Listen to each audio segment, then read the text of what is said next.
China sends 350,000 students to America every year. America sends about 9,000 to China every year. It's about the same we send to Costa Rica every year. This is the world's second largest market and will soon be the world's largest market. Americans, on average, just do not know China. That's Benjamin Harburg. He's managing partner of MSA, a Beijing-based venture capital firm that's invested in Uber and Mobike. I'm at East Tech West, the first of its kind invite-only event that examines China's increasing role in the world of technology. So the Chinese know up and down most of the kind of major US tech companies. Even folks in Silicon Valley, even a few months ago, probably wouldn't have even heard of a company like ByteDance. ByteDance is the Chinese tech company behind Toutiao, a popular content sharing platform, and TikTok, a video platform. It's become one of the world's most valuable startups, and it has a valuation of $75 billion. Just take a look at the list of the world's biggest unicorns, companies valued at more than $1 billion. A number of them are in China. The Chinese understand what's going on in America and how they can kind of adapt those business models for their local market, which we've seen obviously plenty of.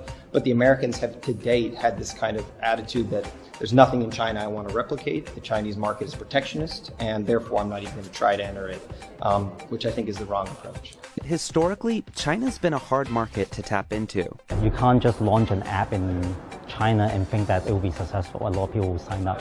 You have to do a lot of local services, local customization around that for that to be successful. This is Alan Lam, Managing Director at Credit Suisse. He says one of the reasons China's impact on global tech is growing isn't just because of its massive population, but also the amount of capital that it's spending on research.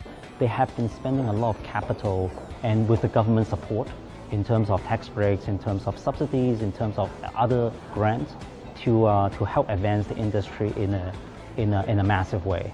You know, with the support from the government, with the capital that they have, I think it has enhanced their positioning in terms of innovation. For example, Xiaomi being able to grab a pretty significant market share in India, that's part of globalization. China's Xiaomi has become one of the world's top-selling smartphones, and it's currently India's most popular smartphone. In fact, Xiaomi now plans to have 5,000 stores in India by the end of 2019.